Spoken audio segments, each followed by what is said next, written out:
عزيزتي، اصنعي لنفسك طريقا إلى السعادة.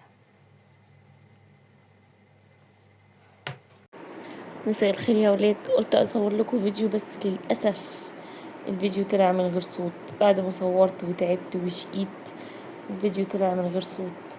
فهل انا اسكت؟ هل اتوقف؟ ابدا، انا مكمله لطريقي الى السعاده. جبنا خلطنا الشقيان التعبان وفقسنا فيه بيضتين. بعد ما تفقس البيضتين يا حلوه يا قطه، انزلي لي بكوبايه سكر محترمه بنت ناس وارميها لي، ارمي عليها التوت فانيليا عشان زفرت البيض. نص كوباية زيت او كوباية الا ربع زيت، ايهما اقرب. شايفه الخليط الحلو ده بقى؟ اديله لفة.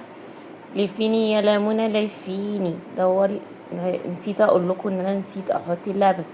رجعت حطيت كوباية الا ربع لبن، وارجع تاني اديله لفة محترمة. لفلفيني لفلفيني لفلفيني لفلفيني لفلفيني لفلفيني. بس كفاية كده. كوباية دقيق وارميها، التانية وارميها. هنحلف كوباية الدقيق، ما لازم تنزل اخر نقطة فيها. ما هو مش مال سايب وصاحبته كلبة. لازم نحلي في كوباية الدقيق بيكنج باودر او كيك شيف اللي عندك ونحطه. ولا تزعلي نفسك، اللي عندك حطيه يا ست الكل. لفيه تاني لفة ونلفه في دوامة الحياة. صينيتك اللزوزة وخلطنا الحلو الجميل وهننزل بيه.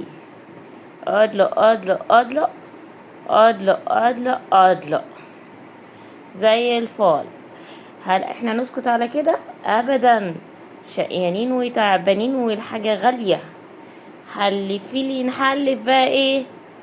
نحلف الخلاط لاخر قطرة.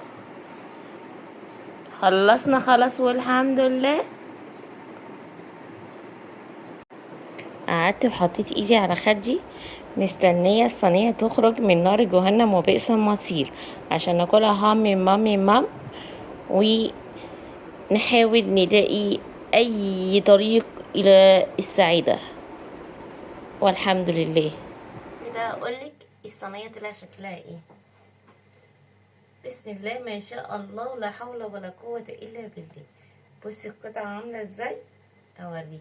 هشة، شايفة الجمال والحلاوة. هتقولي لي الصينية دي راحت فين؟ هقول لك البت بنتي كلتها هتكبتكن هامي مام، ما قدرتش تستنى. انا كمان هامي مام تحفة.